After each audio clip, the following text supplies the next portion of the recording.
Assalamualaikum warahmatullahi wabarakatuh. Perkenalkan, nama saya Sulantari. Saya adalah dosen di Prodi Statistik Fakultas Sains dan Teknologi Universitas PGRI Argopuro Jember. Video ini dibuat untuk melengkapi persyaratan dalam pengajuan sertifikasi dosen gelombang 1 tahun 2025. Pada kesempatan kali ini, izinkan saya untuk memaparkan salah satu mata kuliah yang sedang saya ampu, yaitu analisis regresi terapan. Mata kuliah ini merupakan mata kuliah wajib di semester 3 dengan bobot 3 SKS, dengan 2 SKS materi dan 1 SKS praktikum.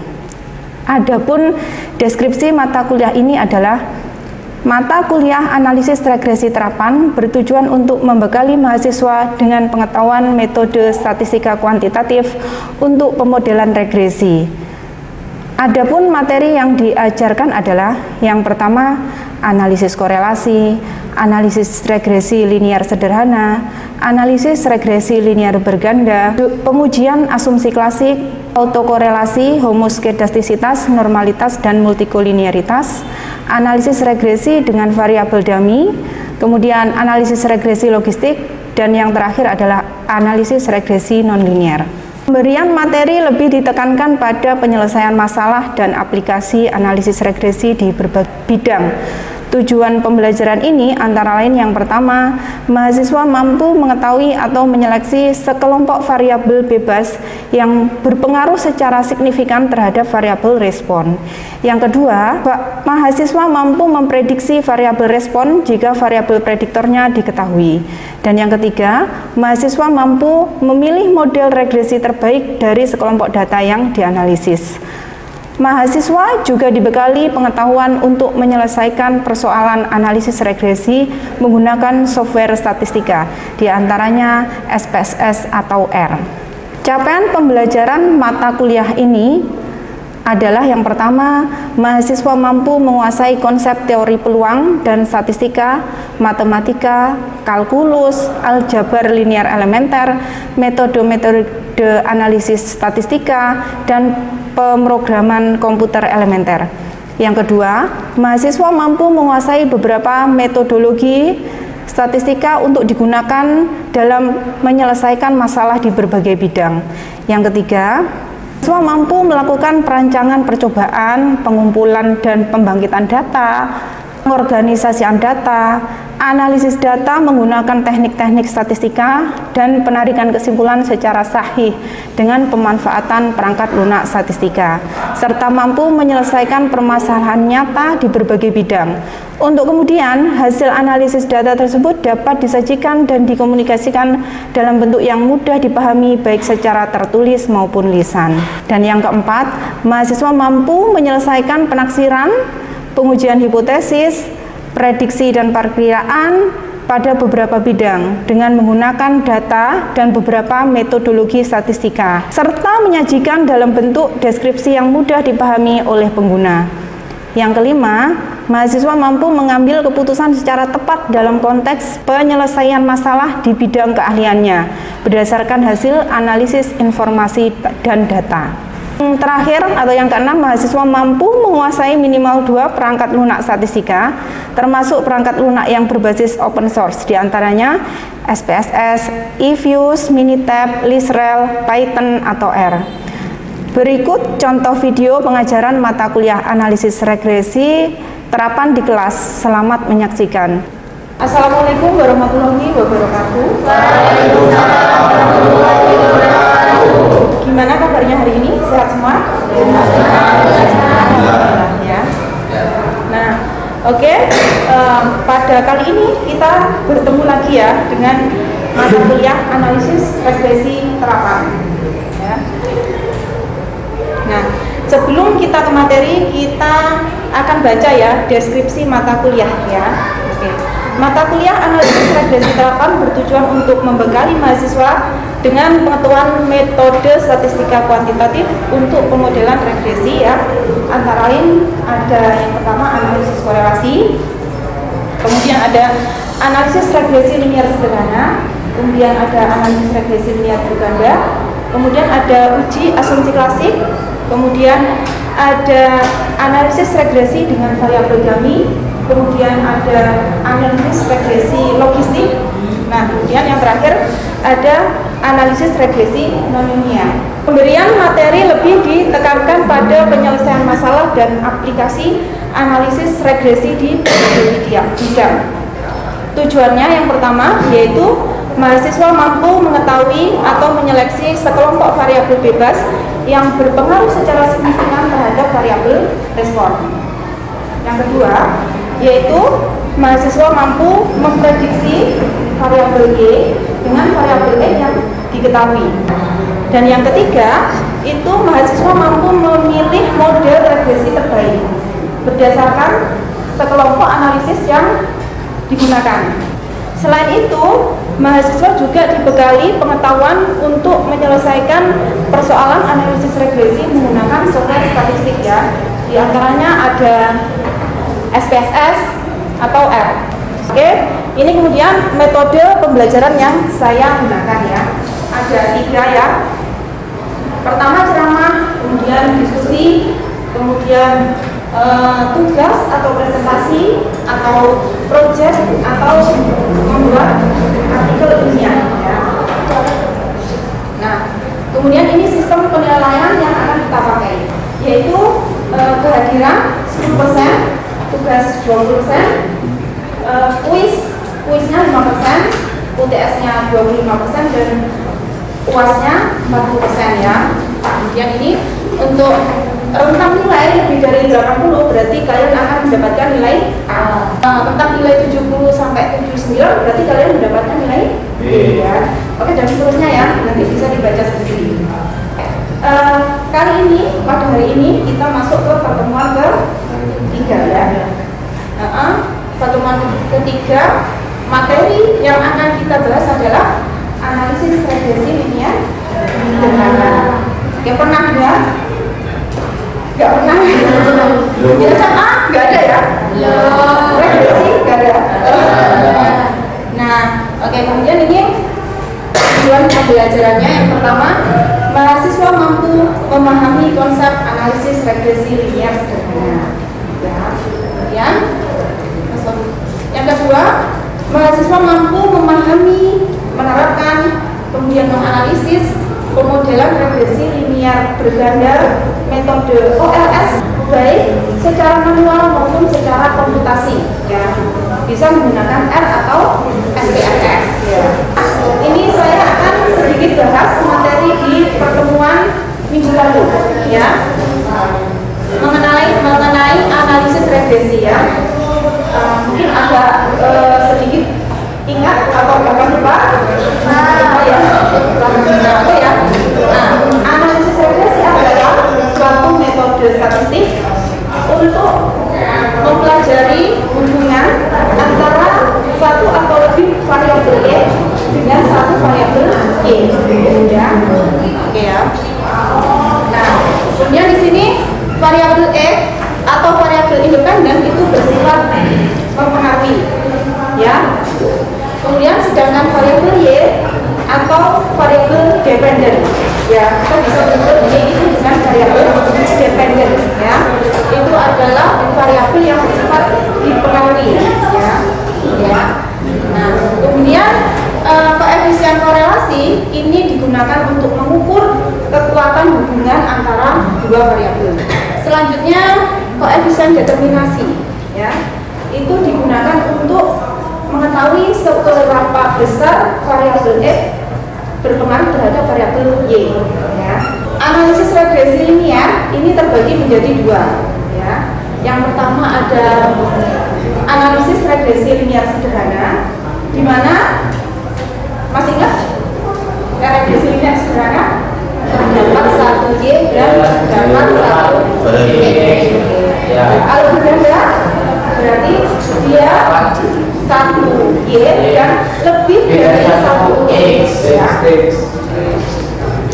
Nah, oke, selanjutnya apa itu analisis regresi linear sederhana? Jadi analisis regresi linear sederhana adalah suatu metode statistik untuk memodelkan hubungan antara satu variabel independen dan satu variabel dependen, ya, dengan menggunakan kesamaan garis lurus, ya. Ya. Nah, tujuannya apa? Salah satunya yaitu prediksi atau forecasting variabel Y dengan variabel X yang diketahui, ya. Ya. Nah, dan ini ciri-ciri analisis regresi linear sederhana, ya. Yang pertama jelas, ya. Apa tadi? Terhadap dan yang kedua terdapat hubungan yang linear, ya. Linear antara variabel independen dan variabel dependen. Oke, nah itu nanti bisa dilihat ketika diplotkan, dia membentuk garis lurus. Nah, ciri yang ketiga adalah hubungan variabel X dan variabel Y itu bersifat satu arah, ya, satu arah saja, di mana X itu mempengaruhi Y. Tidak boleh sebaliknya, ya, karena cuma satu arah, ya. Oke, ya. Kemudian ini kita masuk ke tujuan analisis regresi linear sederhana, ya. Ada 3 tujuannya kenapa kita melakukan analisis regresi linear sederhana. Yang pertama, untuk mengetahui hubungan atau pengaruh antara variabel independen dan variabel dependen. Oke, kemudian yang kedua yaitu untuk mengetahui modelnya, ya, modelnya seperti apa, ya. Dan yang ketiga itu untuk melakukan peramalan data atau forecasting bahasa kerennya, atau memprediksi, sama aja, ya. Jadi yang bisa meramal bukan hanya bantuan. Kita orang statistik bisa meramal data, ya, tapi kita meramalnya ada alasannya, ada sebabnya, ya. Kita bisa menjelaskan, ya. Oke, nah ini kemudian perbedaan analisis korelasi dan analisis regresi, ya. Kalau analisis korelasi itu hanya digunakan untuk mengetahui hubungan antara variabel X dan variabel Y aja, ya. Sedangkan analisis regresi selain untuk mengetahui hubungan atau pengaruh, dia juga untuk tadi, ya, mengetahui modelnya, ya. Kemudian untuk apa yang terakhir? Ramal, ya, ramal, ya. Yang paling penting ini, ya. Ya, Bu. Setelah modelnya diketahui, kita bisa meramal, ya. Nah, oke, ya. Uji overall, ya, digunakan untuk menguji apakah model kita itu signifikan atau tidak. Model yang telah kita dapat, ya. Nah, ini hipotesisnya ini, ya. Seperti ini, silakan dibaca sendiri, ya. Kemudian tolak belakang 0 jika p value kurang dari alpha. Nah, kalau uji parsial itu digunakan untuk mengevaluasi, ya, pengaruh dari masing-masing variabel, apakah signifikan atau tidak, ya. Itu bedanya uji overall sama uji parsial, ya.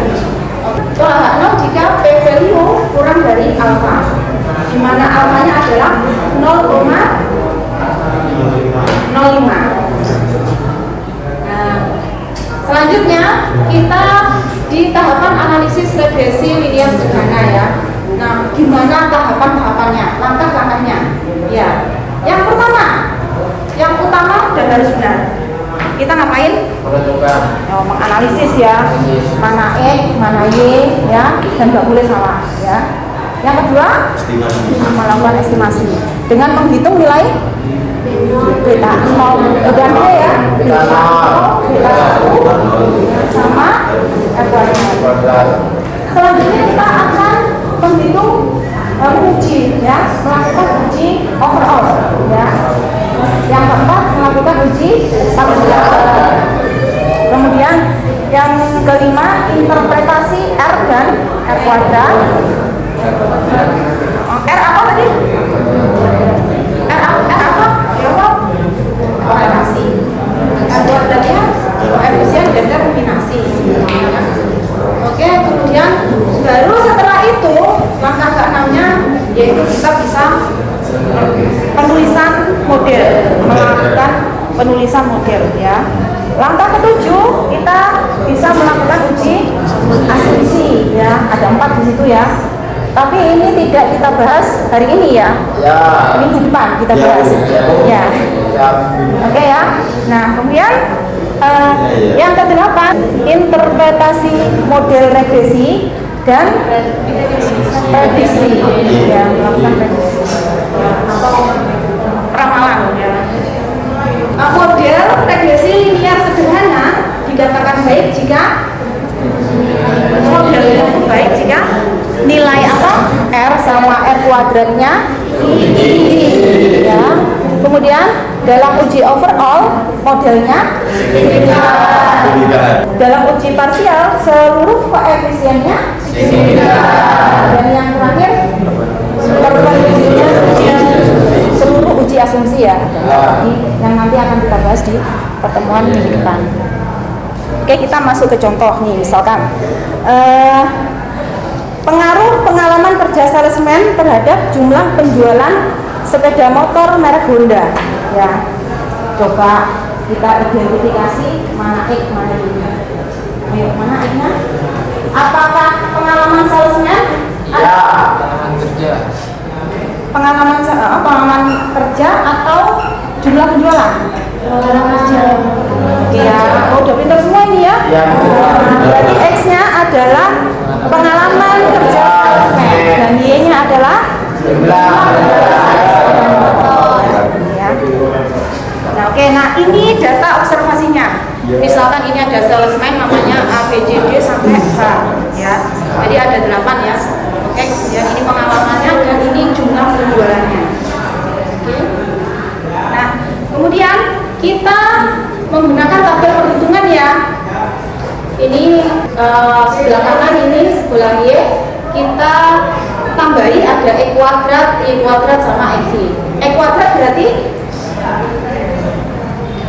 6 dikuadratkan ya. Ya. Y kuadrat berarti 9 dikuadratkan 81 ya. X Y berarti X dikali Y 6 dikali 9. Oke. Nah, kemudian kalau sudah kita hitung jumlahnya semuanya ke bawah ya jumlahnya. Oke, semuanya ya. Ya, Bu. Jumlah atau sigma. Ini lorat yang simbol gini itu Ya, sigma. Bu. Artinya jumlah. Tahu ya, paham ya? Ya. Oke, kalau sudah, nah, baru kita bisa menghitung korelasinya, hubungannya antara variabel X dan variabel Y ya. Nah, ini setelah dihitung ketemu RXY yaitu sebesar 0,948. Artinya bahwa terdapat korelasi yang kuat antara pengalaman salesman dan jumlah penjualan ya. Karena nilai korelasi itu antara 0 sampai 1 ya. Semakin mendekati 1 berarti korelasinya semakin kuat, hubungannya semakin kuat. Kalau sudah diketahui nilai R-nya, kita bisa menghitung nilai R kuadratnya yaitu sebesar 0,8987 yang bermakna bahwa 89,87% variabel penjualan unit motor dipengaruhi oleh variabel pengalaman salesman ya. Oke, dan sisanya sebesar 10,13% dipengaruhi oleh variabel lain yang tidak disebutkan dalam model ya. Kemudian mencari apa? Nilai beta 0 ya. Beta 0 ya, beta 0 ya. Ketemu ini ya nilainya ya 0,68. Selanjutnya yang dihitung adalah beta 1. Beta 1 ketemu nilainya 1,106 ya. Sehingga kita dapatkan model regresi linear sederhana dengan nilai beta 0 dan beta 1 yang diperoleh. Ini ya, Y sama dengan 0,638 plus 1,106X plus E ya. Oke, ini modelnya udah ketemu ya. Oke, modelnya. Nah, selanjutnya interpretasi modelnya ini ya cukup panjang ya. Nah, apabila tingkat penjualan sepeda motor merek Honda akan konstan sebesar 0,638 bila pengalaman sales sama dengan 0 ya. Kemudian terdapat hubungan atau pengaruh yang positif ya antara pengalaman kerja sama jumlah penjualan ya. Dan yang terakhir, bila pengalaman salesman naik dalam satu satuan bulan, maka jumlah penjualan juga akan naik dalam satu satuan unit. Ini selanjutnya kita akan menghitung nilai prediksinya. Ini Y-pred ini loh. Biasanya disimbolkan dengan Y-topi, sama aja. Nah, diperoleh dari mana? Dengan mensubstitusikan ya nilai X yang misalkan 6 disubstitusikan ke dalam model yang kita punya tadi ya. Ketemulah nilai prediksinya 7,274. Ya, paham dari sini? Oke ya. Oke, ini Y-nya, ini Y prediksinya. Ini Y sebenarnya, ini Y prediksinya. Nah, misalkan nih ya, kita ingin memprediksi ya, ketika ada sales pengalamannya dia 10 tahun, kita mau memprediksi kira-kira berapa jumlah penjualan motor dalam 1 bulan yang dapat dia lakukan ya. Tinggal dimasukkan aja ya ke model yang kita punya ya. Ya, di sini ya. Oke, ketemu Y-nya sama dengan 12. Ya, berarti ketika ada salesman yang pengalamannya sudah 10 tahun, berarti prediksinya kira-kira per bulan dia dapat menjual sebanyak 12 unit sepeda motor. Ya, seperti itu ya. Mungkin ada pertanyaan? Bagaimana cara menentukan variabel independen dan variabel dependen dalam sebuah studi kasus? Dalam menentukan ya, kita bisa kembali di pengertian di slide awal ya, di mana variabel independen atau variabel X ya, itu bersifat mempengaruhi. Nah, kalau di case, di contoh kasus, kalian harus tahu ini mana yang mempengaruhi ya. Kalau dia yang mempengaruhi berarti dia yang X atau independen ya. Yang dipengaruhi berarti dia variabel Y atau dependen. Paham? Ya? Paham ya? Oke ya. Oke, selanjutnya kita ke komputasi menggunakan software SPSS ya. Di sini ada grafik penambahan hutang negara Indonesia ya dalam triliun rupiah. Ya, coba kita ingin memprediksi ya penambahan hutang negara Indonesia ya. Nah, di sini ada tabel ya, di mana Y-nya penambahan hutang RI dan X-nya yang mempengaruhi adalah PDB RI tahun lalu ya. Oke ya. Nah, kemudian ini ya langkah-langkah, sudah pernah menggunakan SPSS? Sudah ya? Ya. Sudah pernah praktikum ya? Ya. Pertama kalian harus menginputkan datanya. Oke. Langkah pertama harus bisa menginputkan. Selanjutnya, kemudian dengan langkah-langkah ini, oke ya. Ini nanti secara jelas dan lengkap akan kita lakukan di praktikum ya, di hari Jumat ya. Ya, Bu. Oke, nah ini klik OK ya. Nah, ini kita peroleh nilai output ya, hasil komputasi ya.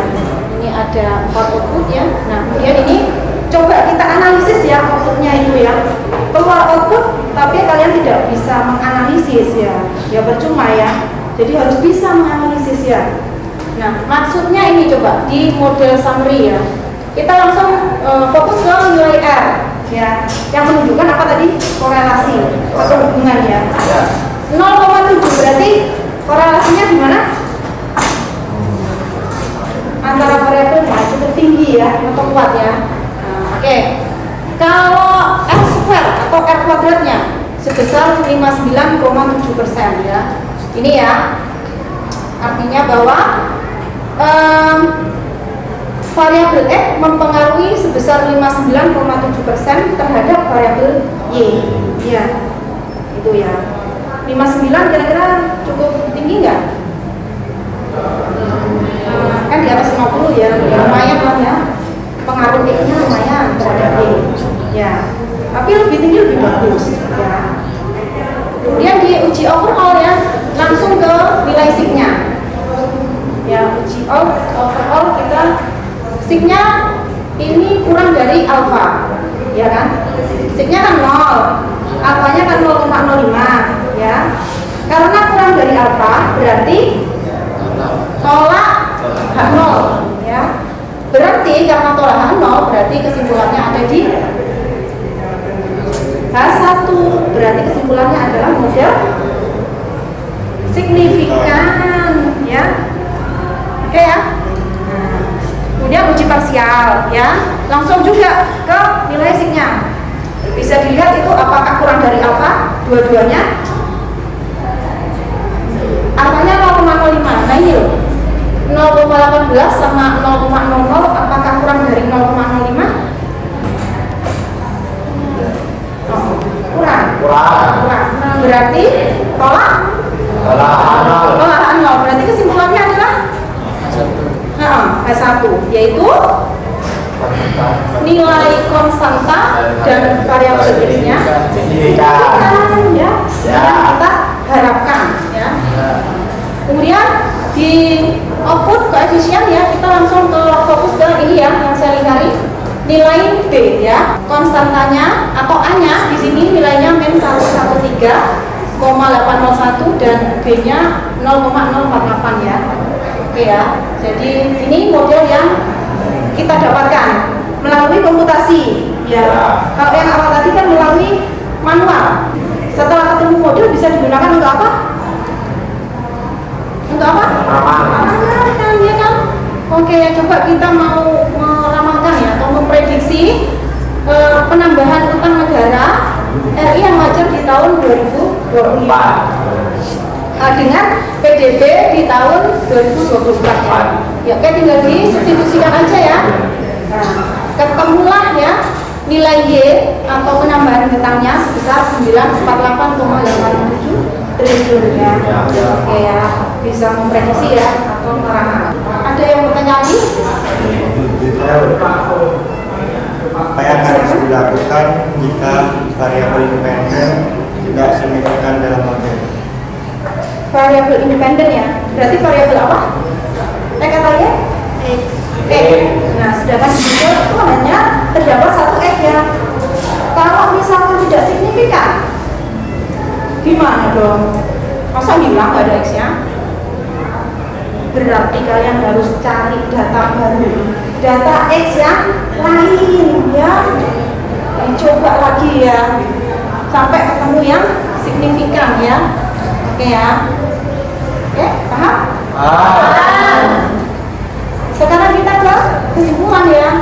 Nah, yang pertama kesimpulannya adalah yang penting untuk dapat menentukan, ya, mengidentifikasi mana variabel X, mana variabel Y. Jangan sampai salah, ya. Harus benar. Yang kedua, model dikatakan signifikan apabila dalam uji overall nilai P-value kurang dari alfa. Model dikatakan signifikan dalam uji parsial jika nilai P-value seluruh koefisien kurang dari alfa, ya. Nah, yang terakhir, model regresi yang baik adalah model yang mempunyai R dan R kuadrat yang tinggi, jadi hubungannya bagus, tinggi, ya. Pengaruh X-nya juga besar, ya. Model itu salah satu kriteria sudah terpenuhi, ya, untuk model yang bagus, ya.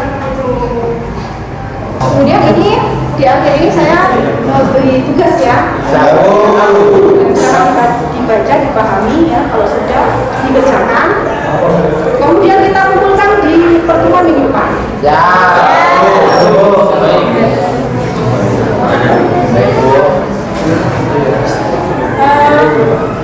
Ada pertanyaan lagi? Tidak ada.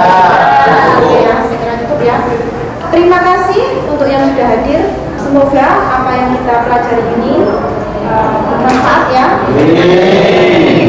Saya akhiri. Assalamualaikum warahmatullahi wabarakatuh. Demikian video pembelajaran analisis regresi terapan, semoga bermanfaat. Terima kasih. Assalamualaikum warahmatullahi wabarakatuh.